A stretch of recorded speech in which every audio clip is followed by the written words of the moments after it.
आप सभी को नमस्कार। आप देख रहे हैं फरीदाबाद न्यूज और मैं मोहित उपाध्याय।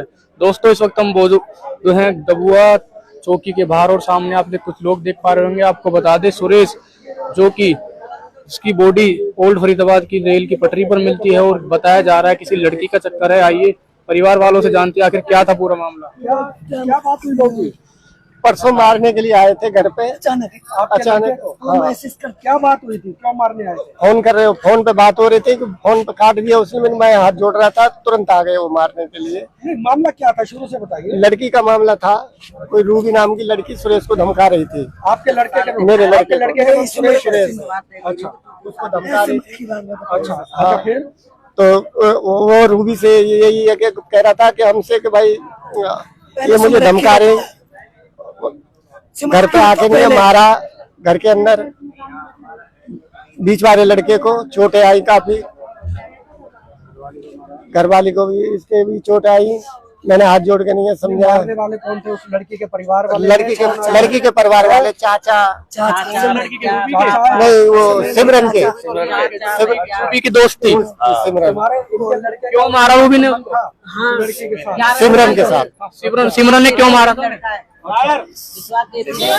चाचा और वो आए थे। हाँ, चाचा भाई। क्या कारण रहा भैया जो मारा?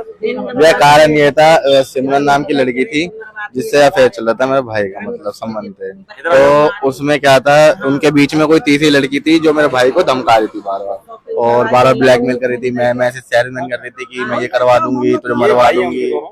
तो वो इसी बात पे माइंडली डिस्टर्ब हो गया और उसके घर में बात चल गई। तो जो उसका लड़की का चाचा भैया ये सब थे, वो इकट्ठे होकर हमारे घर पर आए अटैक करने। और वो कई सारे मतलब 6-7 जन तो अपने घर परिवार के थे और अन्य उनके व्यक्ति यार दोस्त जो अड़ोसी पड़ोसी थे उनके साथ के लड़के घर पे आते हैं, गाली गलौज करते हैं। घर में घुस रहे थे, हमारे गेट खोल रहे थे हमें, मतलब हमारे भैया को खींच लिए। भैया गए पूछने की क्या है, मम्मी गई, हमारी मम्मी को गाली दे रहा, उल्टी सीधी, पापा को उल्टा सीधा बोल रहा था। और जो मेरे से बड़ा भाई है नायर, उससे हाथापाई भी करी उन्होंने। और फिर यूँ कह रहे थे कि जहाँ मिल जाएगा बड़ा भाई उसे मार देंगे, चाहे जिंदा चाहे कुछ भी करना पड़े उसे मार देंगे हम, चाहे 10 लाख लगे, चाहे 50 लाख लग जाए। वो जो सुरेश तुम्हारा भाई है, बड़ा भाई है? हाँ जी, वो बड़ा भाई। तो भैया उसने आत्महत्या करी है या मर्डर किया, क्या कहना चाहते हैं? पूरा ये अभी मुकदमा ही पता नहीं चला है कि आत्महत्या करे। वो दवा में, डिप्रेशन में। वो फिलहाल तो रेल से कटके हुई थी। रेल से कट? मतलब हरियाणा जब गए थे वहाँ गए थे। नहीं पता कि रेल से वो खुद पता है धक्का मारा है काट के। तो फिर पुलिस का क्या रोल था इसमें?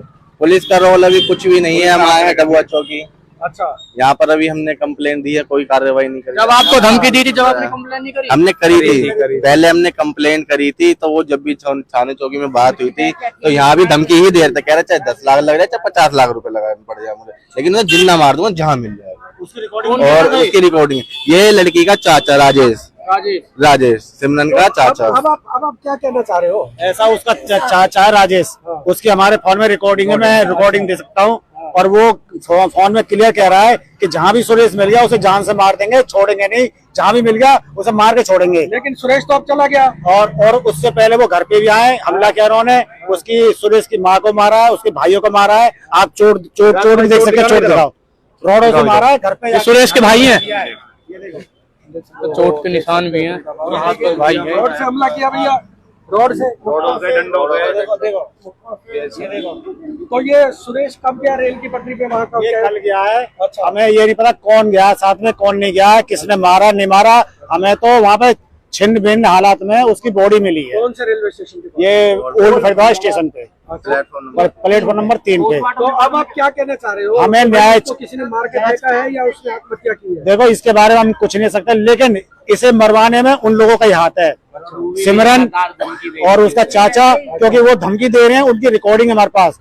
तो पुलिस अभी उनके खिलाफ कोई कार्रवाई? अभी कोई भी कार्रवाई नहीं की गई है और हम पुलिस थाने के सामने ही बैठे हुए हैं और हम इंसाफ मांग रहे हैं। हमें इंसाफ चाहिए। SHO से मिले हो? हाँ, मिले हैं। और वो आए और बैठे और चले गए। ऐसा लड़का था कि भाई इसमें हम क्या करें, यार किसी की औलाद चली जाती है और इसमें आप कह रहे हो कि हम इसमें क्या करें।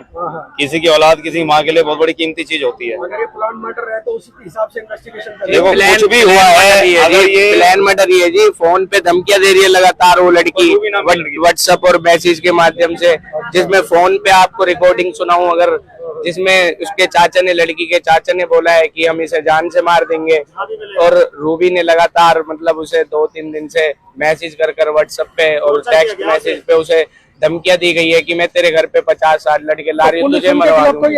अभी तक कोई ना तो उस लड़की को उठाया गया, ना तो उसके चाचा को, ना उसके घर परिवार के जो लोग थे उसके साथ थे, कोई कार्रवाई नहीं करी है। और तुम्हारे भाई ने आत्महत्या कर लिया, उनकी वजह से डिप्रेशन में मेरा भाई आत्महत्या कर ही नहीं सकता, ऐसा वो था ही नहीं। आप उसके बारे में पूछ सकते हो, वो सामाजिक रूप से समाज सेवक भी रहा है, और जो स्पोर्ट से कराटे डूबा, सेकंड देन ब्लैक बेल्ट हुई है। क्या वो लड़का ऐसा करेगा? इतना होनहार लड़का जो जिसकी लाइफ इतनी अच्छी हो, अब वो उसके मतलब उसकी मौत का जो कारण है, सबसे बड़ा कारण रूबी ने लगातार उसे धमकियां दी हैं और फोन पर उसे धमकी मारने की दी है, और उसके चाचा ने जो ये धमकी वगैरह दी है, और उससे अगले दिन धमकी, एक दिन पहले यानी मौत से एक दिन पहले इतनी धमकियां देने के बाद अगले दिन मौत का कारण क्या होगा? या तो कारण यही है इन लोगों ने मरवाया है, या तो इन लोगों की वजह से मरा है, और इनका पूरा हाथ है। और जब मेरे भाई की मतलब मौत हो गई थी, अब ये बताओ,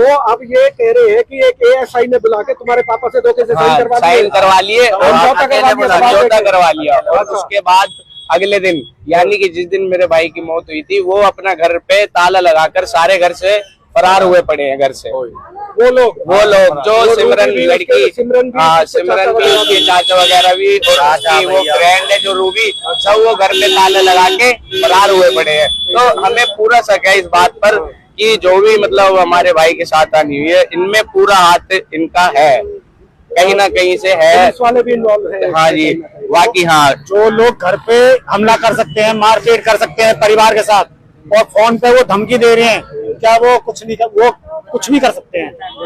और ये लड़का सुरेश ऐसा था, सामाजिक आदमी था, उसकी यूथ सोसाइटी हरियाणा से संस्था है, समाजी व्यक्ति था, समाज की सेवा करने वाला था, और वो ब्लड कैंप लगाया करता था, वो खुद भी खून दान किया करता था, सोशल आदमी था, और ऐसे आदमी ऐसा आत्महत्या कर ही नहीं सकता। देख सकते हैं प्लान करके मर्डर किया गया है। बिल्कुल नहीं कर सकता, उस लड़के को हम भी जानते हैं, वो नहीं कर सकता, बहुत अच्छा लड़का था वो। लड़का प्यार में आया, देख सकते हैं माँ का रो रो कर बुरा हाल है। लड़की के मारे के मैं तेरे साथ शादी करूं तो लड़की खाती रही, लड़का की कमाई है सारी है, अब खत्म ही करवा दी हो। 10-11 साल थे। हाँ, तो 2015 थे तो कहा भाई पता परी ने भाई को भी एडमिशन कराया, उसको भी पढ़ा रहा था, और का सारी कमाई है यही खा रही। 30,000 रुपया महीना मिलते, लरंगूठी भी देंगे या लड़की का जे चैन नहीं, चैन नहीं 1-1.5 महीना पहले सिमरन का चैन नहीं। विश्वास करती रही कि तेरे साथ शादी करूंगी। पिलौट ना है, पिलौट भी दिखा के लाया, पिलौट दिखा के लाया मेरे बेटा। देख सकते हैं सुरेश नाम का एक युवक था जो कि कल जिसकी की बॉडी मिलती है रेलवे ट्रैक पर, और उसके एक लड़की के साथ अफेयर चल रहा था जिसका नाम सिमरन, और उसकी ही एक सहेली जिसका नाम रूबी है, वो सुरेश को किसी बात को लेकर ब्लैकमेल करती है और धमकी देने लगती है। उसके परिवार के भी उसको धमकी देने लगते हैं कि इसको मार देंगे और कितना ही पैसा लग जाए, और कल उसकी बॉडी रेलवे ट्रैक पर मिलती है। और वह जांच का विषय है, उसको किसी ने मारा है या उसने आत्महत्या की है, ये अब जांच का विषय है। चीज का पता जो है पुलिस लगाएगी, और यह लोग यहाँ पर न्याय की गुहार लगा रहे हैं। देखते हैं आगे इस मामले में क्या होता है। जब तक जुड़े रहें फरीदाबाद न्यूज के साथ, नमस्कार।